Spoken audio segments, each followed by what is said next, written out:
சிம்மராசி அன்பர்களே வணக்கம். இன்னைக்கு உங்களுக்கு கலவையான பலன்கள் கிடைக்கப் போகுது.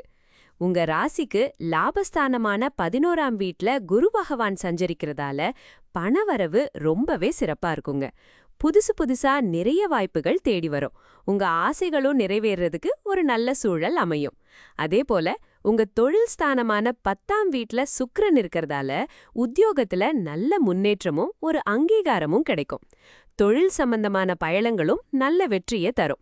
இதெல்லாம் உங்களுக்கு ஒரு மனநிறைவை தரும். ஆனா உங்க 4ஆம் வீட்ல சந்திரன் சஞ்சரிக்கிறது சந்திராஷ்டம தினமா இருக்கு. அதனால மனம் கொஞ்சம் அலைபாயும், தேவையற்ற குழப்பங்கள் வரலாம். தாய் வழி உறவுகள்ல கொஞ்சம் கவனமா இருங்க. 8ல செவ்வாயும் சனியும் சேர்ந்து இருக்கிறதால உடல் ஆரோக்கியத்துல கூடுதல் கவனம் தேவை. திடீர் செலவுகள் அல்லது எதிர்பாராத தடைகள் வரக்கூடும். 9ஆம் வீட்ல ராசிநாதன் சூரியனோட அஸ்தமன புதன் இருக்கிறதால தந்தை வழி உறவுகள்ல சின்ன கருத்து வேறுபாடுகள் வரலாம். ஆன்மீகத்துல கவனம் செலுத்துறது நல்லது.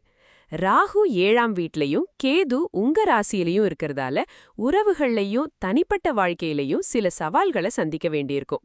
இன்னைக்கு மதியம் 3:15 PM முதல் 4:49 PM வரை ராகு காலம் இருக்கிறதால இந்த நேரத்துல முக்கிய முடிவுகளை எடுக்கிறத தவிர்த்துடுங்க. பொறுமையாவும் நிதானமாவும் செயல்படுறது ரொம்ப நல்லது. மொத்தத்துல இன்னைக்கு உங்களுக்கு 4 மதிப்பெண்கள் இருக்கு. சந்திராஷ்டமம்ங்கிறதால உணர்ச்சி வசப்பட்டு எந்த முடிவும் எடுக்காதீங்க. மன அமைதிக்கு தியானம் அல்லது இறை வழிபாட்டுல ஈடுபடுங்க. முருகப்பெருமானுக்கு நெய் தீபம் ஏத்தி செவ்வரளி மலர்களால அர்ச்சனை செஞ்சு வழிபடுங்க. ஓம் சரவண பவன்னு 108 முறை சொல்லுங்க.